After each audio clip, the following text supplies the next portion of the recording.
Summer holidays வந்தாச்சு, நம்ம GT Holidays வந்தாச்சு. GT Holidays, South India's #1 travel brand. ஆச்சி பாதாம் ட்ரிங்க். ஆச்சி பாதாம் ட்ரிங்க் ஒன்னு வாங்குனா ஒன்னு ஃப்ரீ.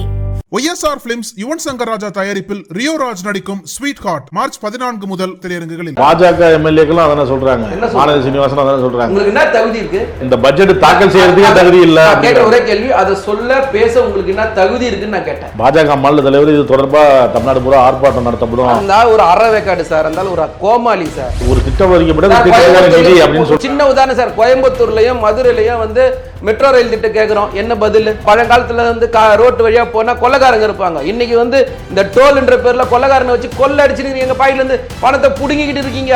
இங்க இருந்து மதுரைக்கு போயிட்டு வரதுக்கு 2000 ரூபாய். திமுக அரசு இருந்தப்ப, முதலமைச்சராக கலைஞர் இருந்தப்ப கொண்டு வரப்பட்டதுதான் அது.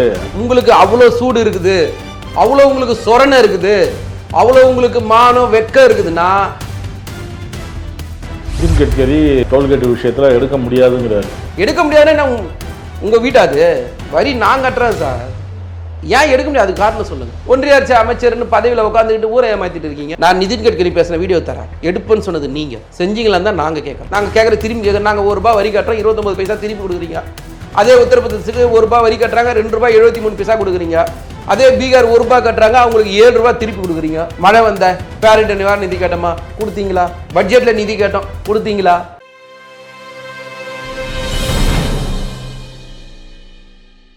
நக்கிர நேயர்களுக்கு வணக்கம். இன்று நம்முடன் கருத்துக்களை பகிர்ந்து இணைந்திருக்கிறார் திமுக செய்தி தொடர்பாளர் மதிவாணன் அவர்கள். வணக்கம் சார். வணக்கம்.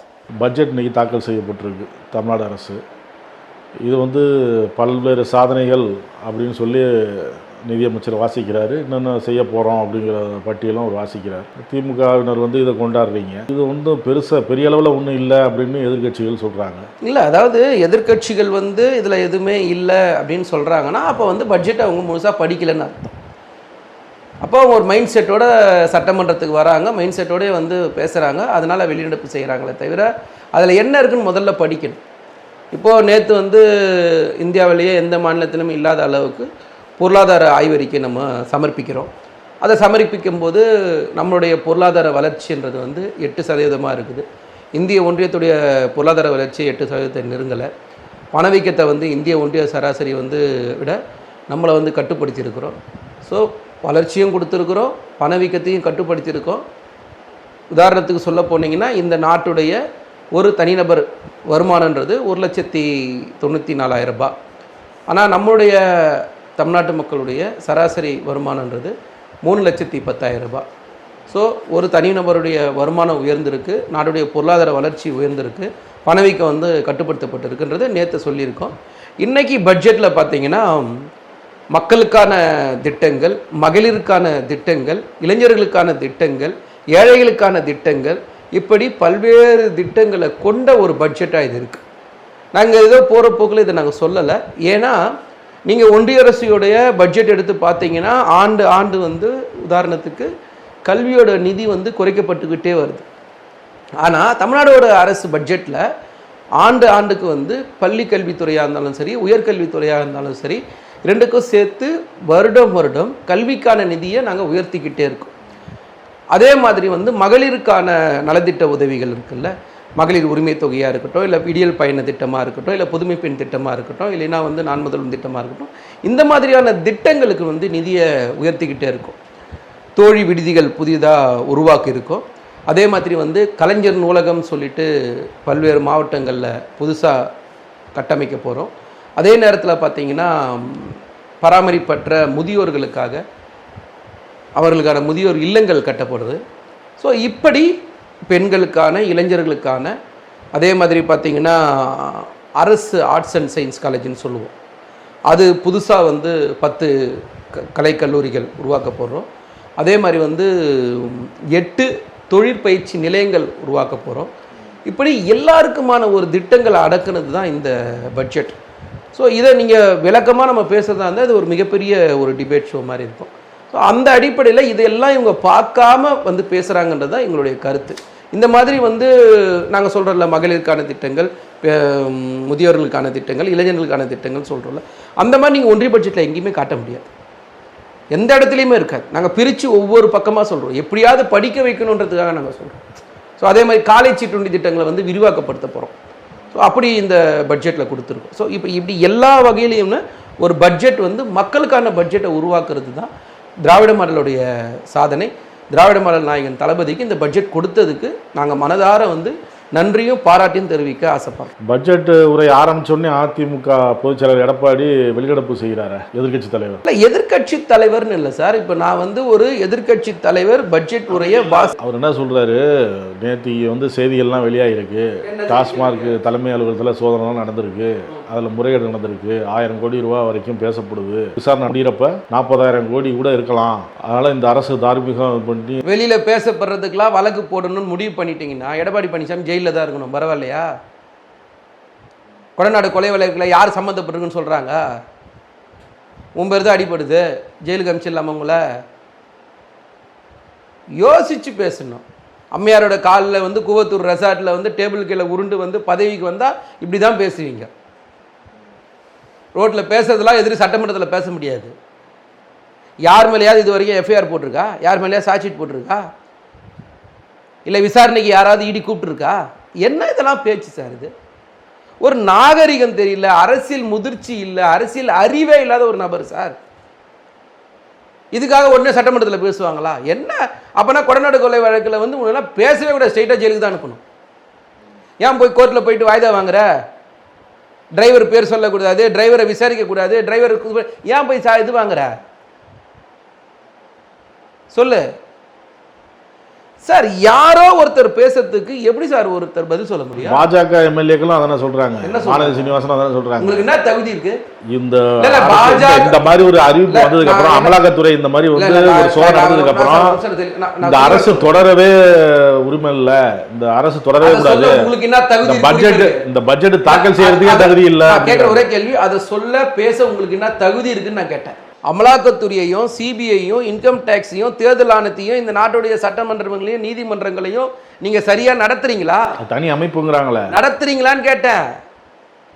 இந்திய தேர்தல் ஆணையர் நியமன மசோதான்னு ஒன்று கொண்டு வந்து உச்சநீதிமன்ற நீதிபதியை நீக்கினதுக்கான காரணம் என்ன? 7.5 லட்சம் கோடி ஊழல் செஞ்சது யாரு? இந்த பிஜேபி. ரஃபேல்ல ஊழல் பண்ணது யாரு? இந்த பிஜேபி. தேர்தல் பத்திரத்தில் ஊழல் பண்ணது யாரு? இந்த பிஜேபி. இந்த நாட்டில் எல்லா வகையிலையும் ஊழல் செஞ்ச ஒரு கட்சி பிஜேபி. ஊழலையோ இதை பத்தி பேச உங்களுக்கு என்ன தகுதி இருக்குன்னு நான் கேட்கிறேன். திரும்ப சொல்றேன், மிகப்பெரிய பட்டியல் இருக்கு. பாஜக மாநில தலைவர் இது தொடர்பா தமிழ்நாடு பூரா ஆர்ப்பாட்டம் நடத்தப்படும். அந்த ஒரு அறவேக்காடு சார், அந்த ஒரு கோமாளி சார். கோமாளியை ஏன் சார் சீரியஸாக எடுத்துக்கிறீங்க? அது நகைச்சுவையாக கடந்து போகணும் சார். கோமாளியை பார்த்தா சிரிக்க கற்றுங்க முதல்ல. நீங்கள் ஏன் கோமாளிக்கு பதில் சொல்ல எதிர்பார்க்குறீங்க? பைத்தியக்கார மாதிரி பண்ணலையா சில விஷயங்கள்லாம்? முட்டாள்தனமான செயல் செய்யலையா? சொல்லுங்க. நியாயமா மக்களுக்காக அரசியல் செஞ்ச நபர்னு சொல்ல முடியுமா அந்த நபரை? இதெல்லாம் மறைக்கிறதுக்கு தான் அங்கீகரிக்கப்பட்ட அந்த ரூபாய் சிம்பலை வந்து இவங்க மாற்றிருக்காங்க சார். ஒரு பட்ஜெட் வாசிக்கிறோம், இந்த ஒன்றிய அரசு வந்து ஒரு மாநில உரிமைக்கு பங்க விளைவிச்சு சில விஷயங்கள் செய்து வரி பகிர்வு பற்றி எந்த இடத்துலையும் பேசலை. நீங்கள் ஒரு சட்டத்தை போட்டு நீங்கள் ஒரு திட்டத்தை கொண்டு வந்து அதை ஒத்துக்கிட்டா தான் நிதி கொடுப்பேன் நீங்கள் பேசுவீங்க. இதெல்லாம் சரி. தமிழில் ரூபான்னு படத்தில் எப்படி தப்பா போயிடும்?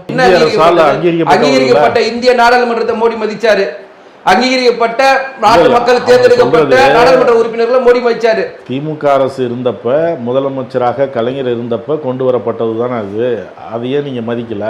ஒரு தமிழர் கொண்டாந்தது தான், அதுவும் திமுக எம்எல்ஏ மகன் தான் சார். கடந்த முறை மதிச்சோமா? கடந்த முறை வரைக்கும் நீங்க இந்த பஞ்சு டைலாக்லாம் பேசுனீங்களா? ஒத்துக்கிட்டா தான் கொடுப்பேன்னு சொன்னீங்களா? எனக்கு ஒரு திட்டம் வேணான்னா வேணான்னு போகணும். எனக்குன்னு வேணா என்னோட தனிப்பட்ட விருப்பம் இல்லை. ஒரு மாநிலத்துடைய உரிமை, ஒரு மொழின்றது, கல்வின்றது ஒரு பொதுப்பட்டியலில் இருக்கிற ஒரு பிரச்சனை.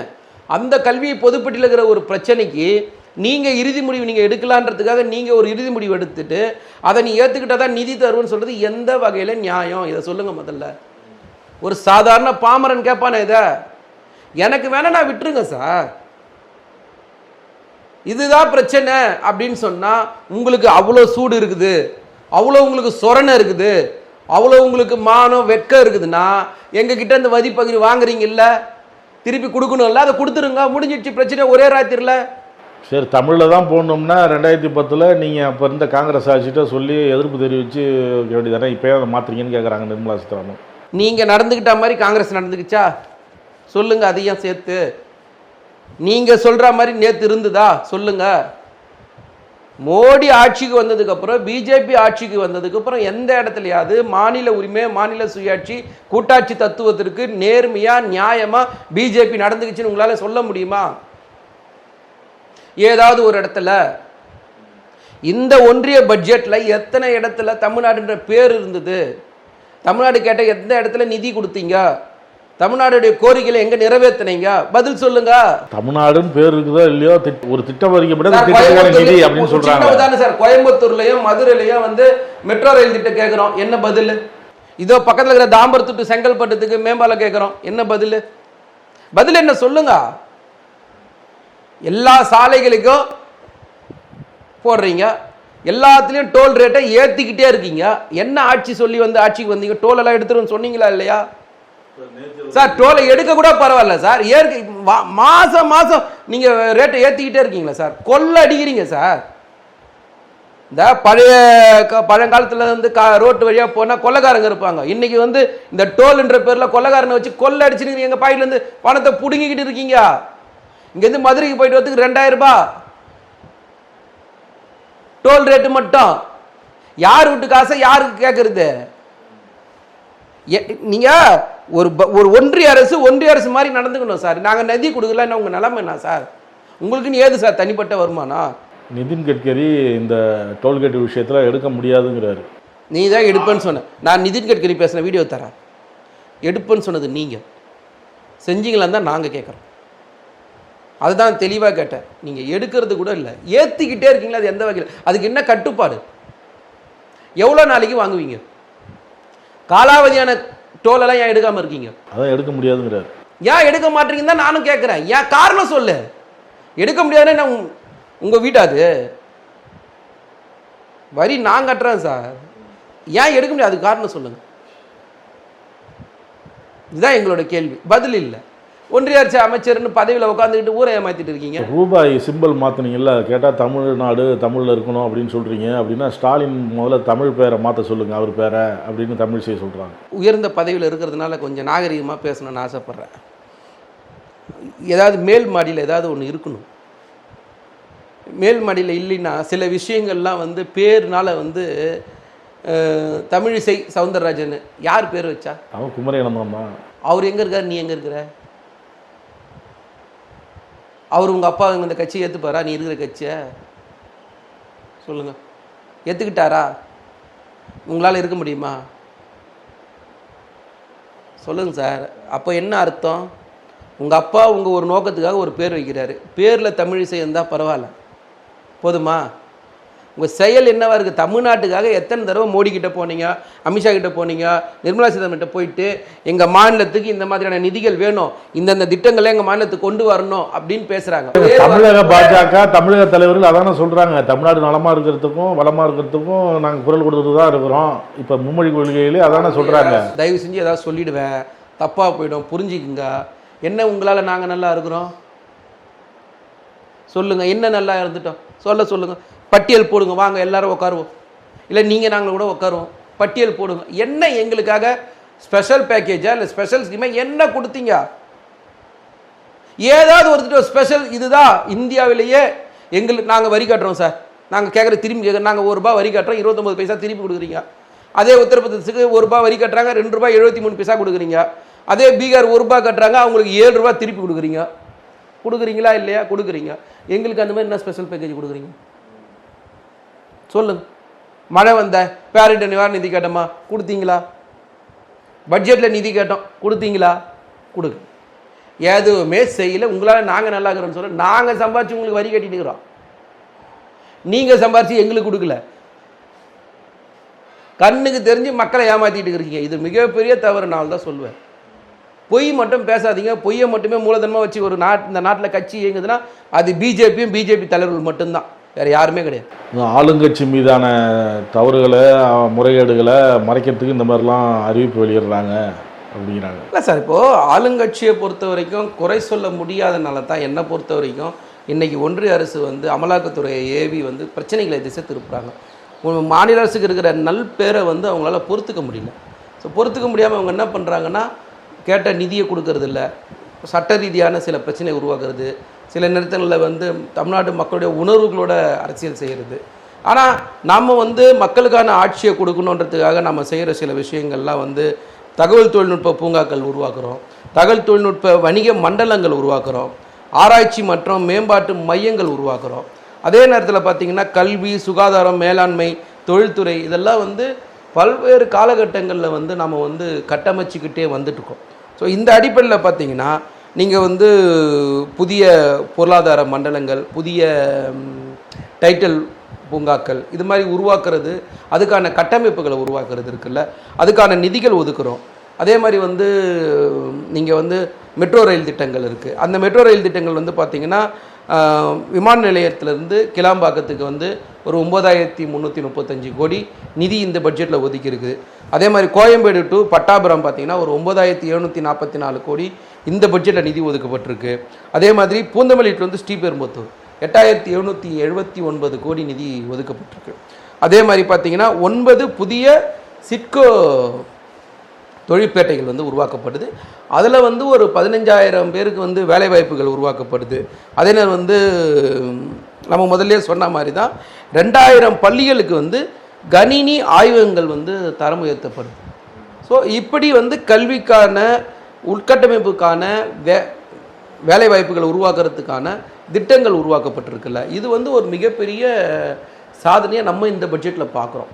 இதை நீங்கள் ஒன்றிய இப்போ பட்ஜெட்டுன்றது எப்படி ஒப்பிட்டு பார்க்கணுன்னா, கடந்த ஆட்சியாளர்களோட பட்ஜெட்டும் இல்லை ஒன்றிய ஆட்சியாளருடைய பட்ஜெட்டும் நம்ம பட்ஜெட்டையும் ஒப்பிட்டு பார்த்தீங்கன்னா மக்களுக்கான பட்ஜெட்டாக இந்த பட்ஜெட் முழுசாக இருக்குது.